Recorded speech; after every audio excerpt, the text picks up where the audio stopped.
Khudiram Bose central কলেজে TMCP দুই গোষ্ঠীর গন্ডগোল আটক করা হয়েছিল 3 পড়ুয়াকে।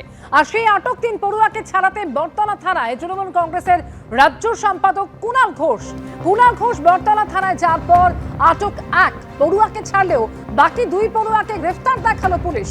জিজ্ঞাসাবাদের জন্য আনা হয়েছিল, প্রমাণ না পাওয়ায় 1 পড়ুয়াকে ছাড়া হয়েছে, এমনই দাবি পুলিশের।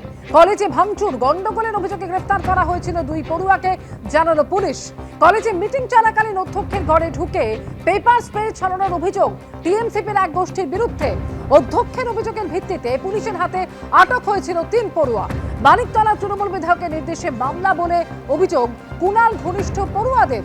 শক্তি পাণ্ডের নির্দেশে অভিযোগ দায়ের অধ্যক্ষের, অভিযোগ কুণাল ঘোষ ঘনিষ্ঠ পড়ুয়াদের। নেপথ্যে তৃণমূল বিধায়কের প্ররোচনা, অভিযোগ করেছেন কুণাল ঘোষ।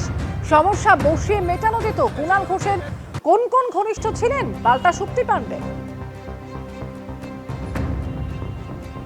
কর্তব্য আমি এসেছি, যদি আমাদের ছেলেরা গন্ডগোল করে থাকে বা অপরাধ করে থাকে নিশ্চিতভাবে তাদেরও শাস্তি হোক, কিন্তু নিরপেক্ষভাবে তদন্ত হোক এবং তাতে যারা প্রকৃত গন্ডগোলটা করেছে তাদেরকেও সমানভাবে ধরতে হবে। এটা যদি আমি এখন থানাকে বলি আপনি সমানভাবে ধরুন, এটা পুলিশের কাজ নয়। কারণ একটা সরকারি কলেজের অধ্যক্ষ তিনি যখন কমপ্লেন করছেন, তিনি পক্ষপাতদুষ্ট কমপ্লেন করলেও সেটা পুলিশ সেটা অনুযায়ী অ্যাক্ট করতে বাধ্য। কারণ একটা সরকারি কলেজের অধ্যক্ষ করছে, সেখানে আমি কোথাও পুলিশকে বাধা দিতে যাব না। কিন্তু তাকে যদি কেউ প্রভাবিত করে, তিনি একটা বিতর্কিত ছেলেকে কোলে বসিয়ে ঘুরবেন 18 নম্বর ওয়ার্ডের, আর অমুকের বিরুদ্ধে যারা তাদেরকে বেছে বেছে সমস্ত অমুকের কেস দেবেন, প্ররোচনা দেবেন, সবটা তো একসঙ্গে হতে পারে না।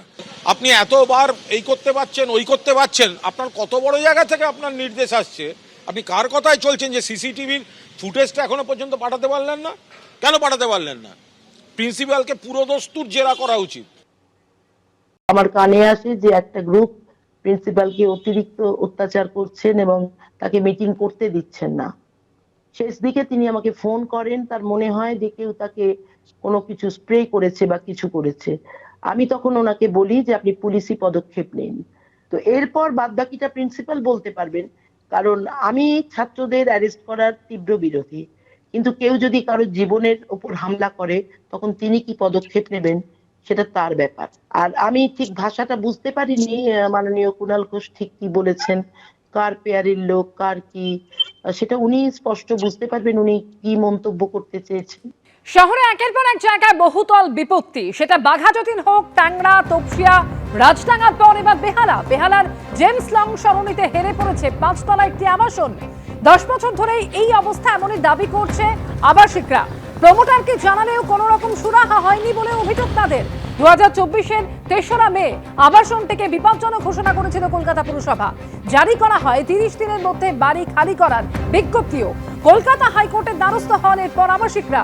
বহুতল পর্যবেক্ষণের পর একাধিক পরামর্শ দিয়েছেন খড়গপুর আইআইটির বিশেষজ্ঞরা। আবাসনের বেহাল দশায় আতঙ্কিত হয়ে পড়েছেন আবাসিকরা। বিশেষজ্ঞদের পরামর্শ পুরসভায় জানিয়ে দেওয়া হবে বলে জানিয়েছেন বড় চেয়ারম্যান। কলকাতার দিকে দিকে বাড়ি হেলে পড়ার ঘটনা সামনে আসছে। বেহালার 56 নম্বর জেমস লং সরণির মেঘা অ্যাপার্টমেন্ট, সেই বাড়িটিও দেখলে বোঝা যাবে যে আবাসনটি বাঁ দিকে হেলে গিয়েছে।